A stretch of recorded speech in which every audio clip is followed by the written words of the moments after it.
Good morning, my wonderful friends. It is Saturday the 13th of January, which means it's my sister's birthday today. Birthday to Mommy. Daisy's Christmas presents finally come because we had a little bit of a situation. You going to show it off?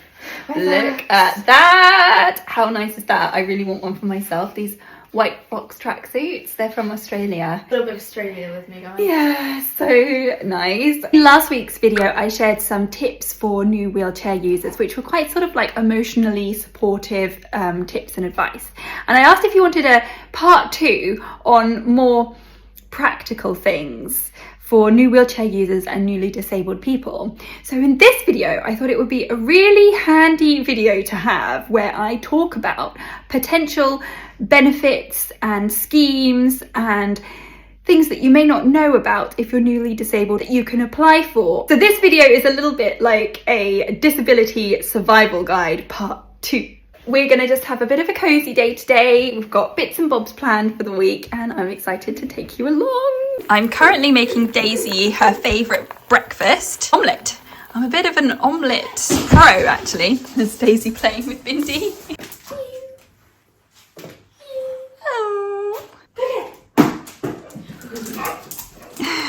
Alrighty, what do you think, Daisy? Do you reckon it looks alright? Yeah. Wait, can I grate some cheese on it? Yeah, of course. A game that Daisy has got me into is have to draw something. Like the outline of something. Yeah, and then you have to colour it in with 3 colours and you have to pick the colours without looking. Yeah, those are good ones. Did you do those without looking though? No, I didn't. This is what we did last week. So I've got a turtle and a lion and those were the colours that I got. Daisy's is really good. Yeah, you got really cool colours. The same thing. Yes. You had to colour in with different colours.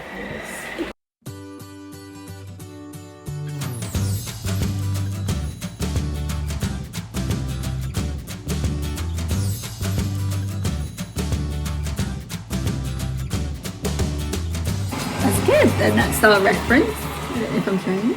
So now we're going to pick our colours. I actually made this cut. What'd you get? Nice. Just one more than you. Oh! You got it! That's actually not that bad. I can use it as a rainbow now. But I don't think this one can be too bad, can it? Oh! That's not bad. That's not bad. Oh! That is a good one. So those are the 3 colours. I think you've done better. Alright, let's go. 3, 2, 1. Who do you think's the winner? This is mine. This is Daisy's. If you think Daisy's the winner, comment a pink heart. And if you think mine is the winner, comment a blue heart. I think Daisy's. But that's what the good thing is about this game. I know. It's like you get the colours that you wouldn't normally choose and it forces you to think outside the box. We're making dinner! What are you making, Daisy? Guacamole. Yeah. You make the best guac. How do you make your guac, Daisy? Yeah. Crush your avocado, then get mayonnaise and lemon juice. That's it. Oh, nice! And I am making wraps at the moment. So you got your mayonnaise. It's Oh. like a little cooking show. Yeah. I don't know if that'll be enough. Good. Oh, and I use smoked paprika. And you put a splash in there? I actually use smoked paprika, but we don't have any, so. Oh, yeah. It's burning, chef, quick. That's how you make guacamole. Woo! Nice. I'm making chicken wraps at the moment. Oh. Woo! And then inside our wraps, I'm going to add a little bit of leftover curry sauce from a takeover we had the other day. I'm going to put that in with the chicken and then we're going to have it in wraps with guacamole, yogurt, cheese. Good morning, my wonderful friends. It's an absolutely beautiful, glorious sunny day today, but absolutely freezing. I think it's 0 degrees. Poor Daisy had to scrape the car with the ice remover today because it's so cold before she went to school. Today I am off out with my mum and my sister for her birthday, which is really exciting. We're going for brunch and then we're doing a little bit of shopping, and I thought I would take you along with me.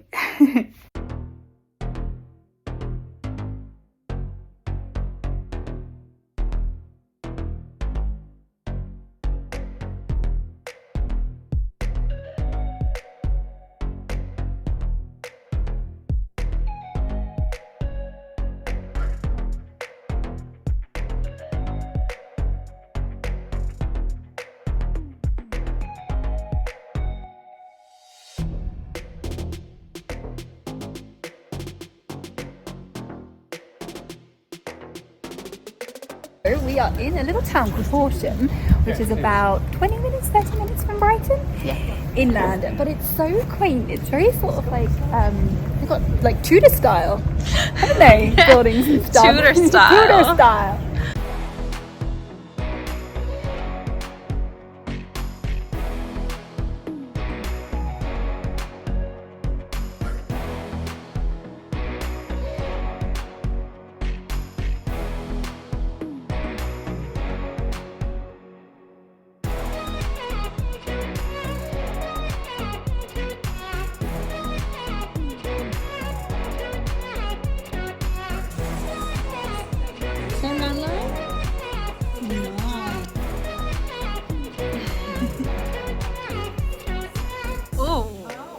Love it, Lauren.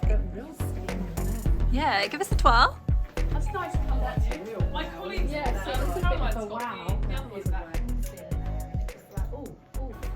What do you think? I love the pattern. I love it. Take that off. You can Forgot. you can video down that end. I forgot. Right, so there it's a 20. The colour, that looks really nice. Yeah, see that is a lot. Yeah. It's nice of you. Yeah. Smile. Still. Yeah, I like this. It's not, I think maybe for someone with a darker complexion. Yeah. The bench there. Paraben-free, organic, made from plant stem cell, but one of the richest forms you can buy of hyaluronic. So hyaluronic carries 1,000 times its own weight in water. Plus, Edelweiss, the main active ingredient, is 43% richer. We're just about going into the Gales for a cup of tea now. We've done a lot of shopping today. And this place, they do really, really nice cakes. I'll show you. Are you going to have a cake, birthday girl? Yes, I'm going to have a birthday cake.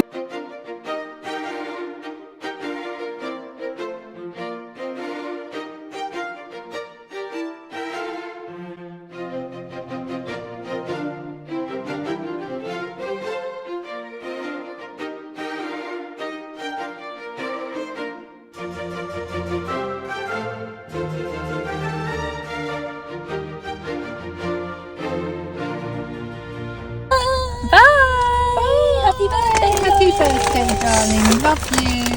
Lovely day. Love you too. Thank you. Enjoy the coat. Thank you. Bye. Bye. It's fixed. Fingers crossed. I think I have fixed my camera. So we'll get on. I have put a bit of makeup on with the important part of the video. Anyway, this part of the video, I wanted to talk about some of the benefits that may be available to people who have long-term illnesses and disabilities. Because I know that when I became disabled at the age of 9, my parents didn't get a lot of support. They didn't know where to look to find this information. We didn't have the luxury of the internet that we have today. Oh no, my camera is still dying. My camera is not fixed. And it died. So we're back on the phone. But I tell you what is exciting. I got these little radio mics, so we get to try these for the first time. But wait, was the microphone working? Put the new mics on and watching that back, it didn't pick it up. I'm doomed. I'm gonna try and make this brief and bright and breezy. Make sure that if you have any tips or advice, you drop them down below. Also, if you are watching from outside of the UK, then please feel free to drop down what might be available in your country for other people who may find this video and need some support within the wider world. A great website for you to go onto at the beginning is to go to entitled2.com. You can fill out a lot of information on there and it will generate what benefits you may be entitled to based on the information that you give. So that might be a great place to start. If you have become disabled or you have a long-term chronic health condition which really affects your day-to-day life, you may be entitled to apply for PIP, which is Personal Independence Payment, or DLA if you're under 16, which is Disability Living Allowance. Well, I mean, where do I begin with this one? It is very hard to apply for, and you may need some support with that. So you can contact Scope or a social worker, and you can get someone to help advocate for this, because it is one of the most difficult, invasive things that a disabled person will go through having to apply for PIP. I'm sure a lot of you will be able to relate to that. And this can help with your mobility, and it can also help with the cost of carers. And if you qualify for the higher rate mobility component, you can then apply for Motability, which I'll talk about a little bit later on. But if you do apply for PIP and you are awarded PIP, it does make it a lot easier to get other benefits, and it does make it easier to apply for other things such as a blue badge. Now, my parking badge is one of the most important things in my life as a disabled person. Applying for a blue badge, depending on your disability, can be quite straightforward. If you have the higher rate mobility PIP, then you're pretty much guaranteed to get a disability parking badge. If you don't apply for the higher rate, then I think it's a little bit more complicated and you have to fill out a lot more forms from your doctor. A lot of these things can be found on the Gov website, and then they have links to how you can get to apply for those. As I've touched upon it, let's talk about Motability. Now, Motability can be fantastic for some disabled people. Basically, you exchange your higher rate mobility component from PIP to lease a brand new car every 3 years. And with Motability, if you apply for that, you get insurance, breakdown, servicing, MOT, tyres, all included. A lot more to it than that, that's very basic, but if you head over to the Motability website, you can have a look and see if you're eligible and apply that way. It's really quick, it's really easy. Sounds like an ad. This isn't an ad, although I have worked with Motability previously, so I do need to disclose that. But Motability for myself and my family has been amazing, hassle-free motoring. If you have become disabled, you are gonna want to get yourself a radar key. Again, in the olden days, it was really difficult to get a radar key. You had to go to the doctor, you had to get a letter, and then you had to go to the council to pick up the radar key. Now, any Tom, Dick or Harry can buy one off Amazon for a couple of quid. So it makes life a lot easier, but also a lot easier for people to abuse. A radar key, if you're visiting the UK or if you are in the UK, is fantastic to have upon your persons all the time to unlock accessible toilets. A CEA carer card. Now, this entitles you to take a carer to the movies for free. They're pretty easy to fill out. You head onto the CEA carer website, fill out the form, show your proof of disability, and then they send you out a card. We go to Cineworld quite a lot, Shaun and I, so it really does help save a lot of money. It's comfortable-ish. They tend to be really accessible. I know our Cineworld is, so it's a really nice thing for us to do as a family. It's really expensive anyway, so any little help you can get is great. If you're thinking of joining the National Trust, you can get a carer to go free there as well. Again, you just need to show proof of disability. There are lots of attractions in the UK that do let carers go for free, such as Legoland, Chessington, Madame Tussauds, Sea Life Centres, lots of things. So it's always a good idea to check online before you visit any attractions, or just ask at the door. Lots of people, understandably, don't want to show their disability award letter to any Tom, Dick or Harry, and I totally get that. If that's something you don't want to do, you can apply for an access card, and these can help you get things like access to toilets, shows proof of disability in some places as well. I might actually think about applying for one of those, so watch this space. I know my brother-in-law uses it for lots of gigs that he goes to as well, and they're especially good if you have an invisible disability. Another fantastic service that I have used is Access to Work. I've spoken about it before on this channel. I'll briefly explain it to you again. And what it does is it helps disabled people within their employment. When I worked at a large department store in the office, I had access to work come in, and they gave me an ergonomic chair to sit in that was a lot more comfortable because I was sat at a desk for long periods of time. I also used access to work to fund half of my wheelchair back in 2008. This was a long time ago. So my voucher paid for half and access to work paid for half, which was really, really helpful. They can also pay for things like Batex. If you need a Batex to get to your work, it depends how many hours you work, depends on the cost. And then I think you also have to pay sort of like personal use towards it. You can fund things like smart drives, laptops, specialist equipment to help do your job. Basically anything that you need because of your disability that helps you work the same as a non-disabled person. I think it can also help with things like taxis and transportation. If you've used access to work, I'd be very interested if you would like to share. Another thing you may be able to apply for is tax credits. Very much means tested, I believe. Within tax credits, there is the disability element of tax credits, and there's child tax credits as well. Now, if you're of state pension age, you may be entitled to apply for attendance allowance.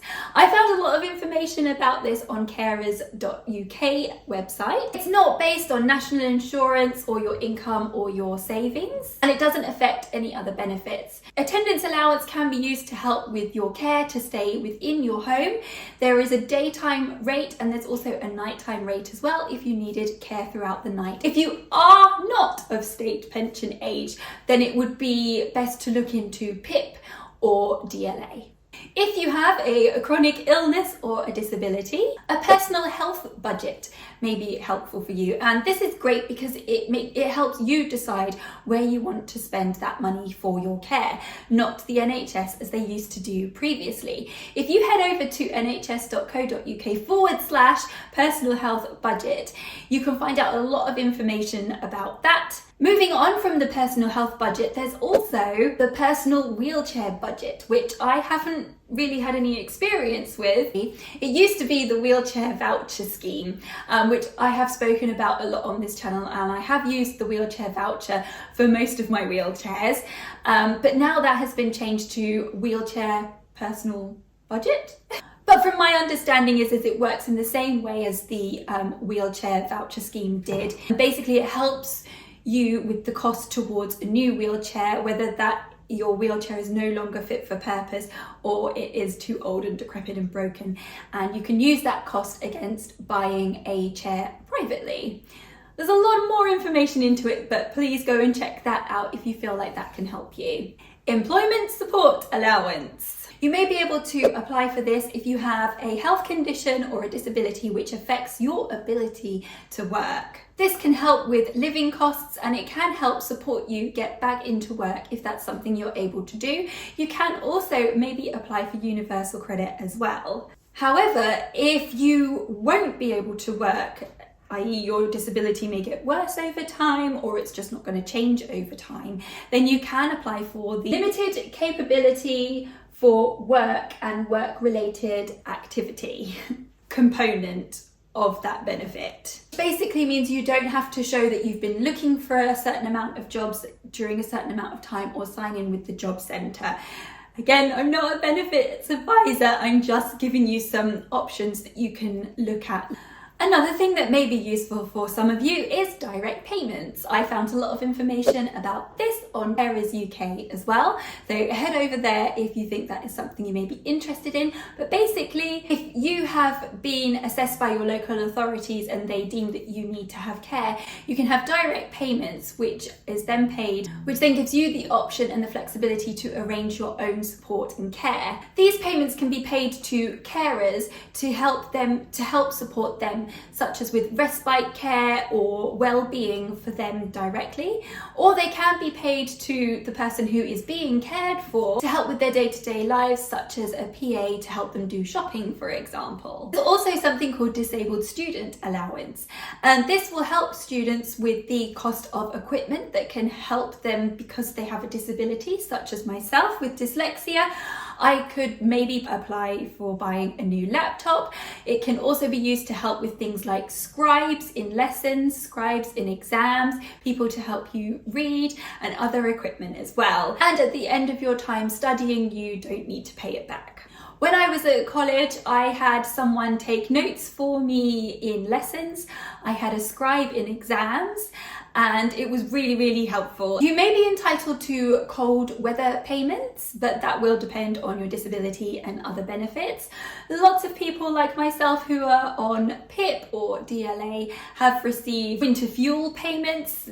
It's a little something, we'll take what we can get when we can get it, you know what I mean? And that was just all done directly. We didn't have to notify anyone about that. You may also be able to apply for a reduction in council tax rates as well. You may be able to drop down a band of council tax rates, or if you are a disabled person living on their own, you may be exempt from paying council tax altogether. Whew. Well, that was a lot. It took me hours to do all of that research and go through it all. I hope it was useful. Let me know, have I let you know about something you didn't know about before? Is there any additional information or anything else I have missed off? These things, they are not anything to be glamorized or anything for non-disabled people to be jealous of. These things are there to help make our lives that are very difficult anyway a tiny bit easier. But applying for these things, it is not easy, and lots of people's mental health really do suffer just through trying to apply for these things, then advocate for why they need these things. If you have found this video useful, then please give me a thumbs up. If you enjoyed this video, I think you will enjoy this video. And if we should make a part 3, I don't know what we could do on a part 3. Thank you so much for watching and your support. Hopefully the next time I see you, I will get my camera fixed. But in the meantime, I hope this hasn't been too torturous for you on my iPhone. Thanks so much for watching. Bye.